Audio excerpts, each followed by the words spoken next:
Rocket Ronnie O'Sullivan.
Well, we have got rather used to seeing Ronnie O'Sullivan lifting silverware on ITV Snooker. And there he is again with the inaugural Tour Championship trophy. Stephen Hendry, that's his 36th ranking title. He looks at times to be in the form of his life. We've seen a little bit of everything this week from Ronnie, haven't we? We've seen patience, we've seen power, we've seen sublime snooker, we've seen the full gambit. Yep, and he had to battle his demons tonight in the way he was playing. He showed a lot.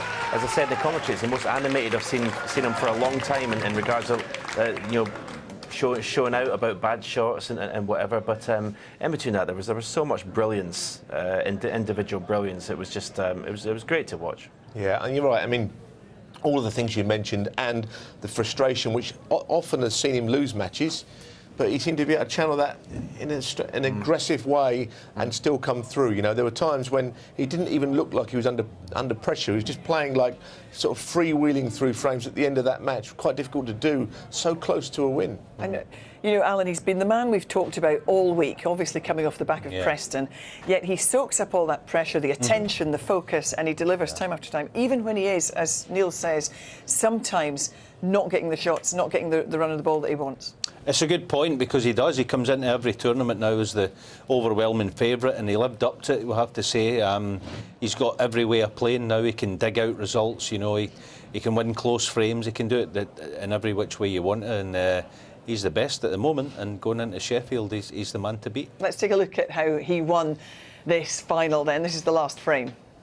Yeah, this, as Stephen said, was just a lapse of concentration. He's playing for a couple of reds to left middle, and at this level you're going to get punished. These two shots, incidentally, by Ronnie to follow it up are not easy.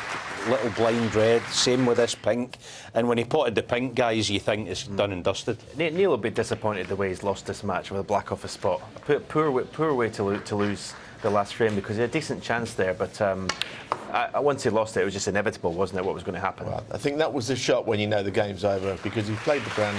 He's got remarkable cue ball control there, and never more than just that one shot alone, which showed you exactly what it is. And the fact is, you know, he's won this event, and he looks by far and away the best pro in the world. I think that Neil Robertson chucked everything he had at him. I thought he's almost a little emotional when he spoke to you, Jill, there at the end, as if, you know, I've given everything I can. He's won the lot, hasn't he? He's got everything. He's got the Coral Cup standings. He's won that.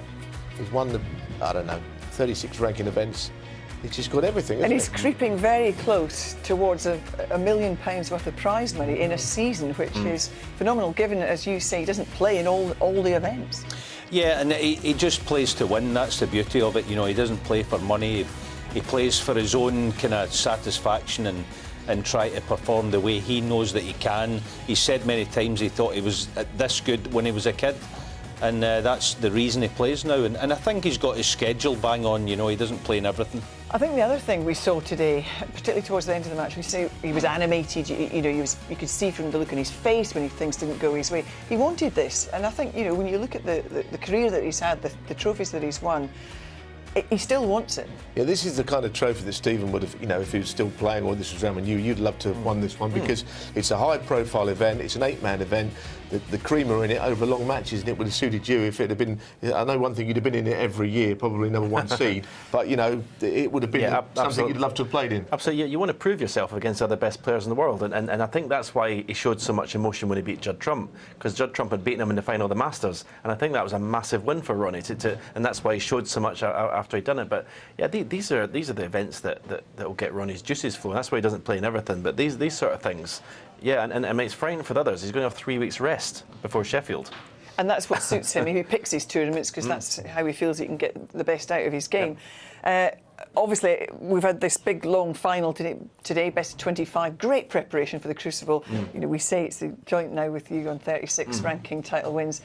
You know, it could happen in it could happen in Sheffield. It's not if, it's when, isn't it? I knew that when I retired. All the century breaks, the maximums, everything. It was if not when. So yeah, I'm expecting it. But he is. Ronnie said out there, it's the first time I've sort of heard him big up his own chances in the world. He says one of him, Robertson or Trump will probably win it.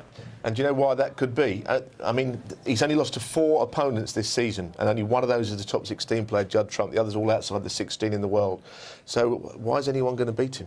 Yeah, it's going to be a big job for anyone to beat him. It's a good point Stephen made. 3 weeks rest before the big one. OK. Well, just a reminder, we've barely recovered from Cheltenham and we're off racing at Aintree. It's the Grand National Festival, of course. It starts on Thursday, the 4th of April. Every day, the build-up from 9:30 on ITV4 in the opening show. And then from 2 o'clock, you'll have live racing on ITV and STV. And if you've enjoyed the Coral Series, who couldn't have enjoyed the Coral Series? We have got more snooker coming your way. At the end of the year, on the 4th of November, we'll all be back at the Ricoh in Coventry for the Champion of Champions. My thanks to the guys. Great to have you with us. Thanks to you for joining us. Thanks to Phil and Didno, and thanks to Ronnie. He's only gone and done it again.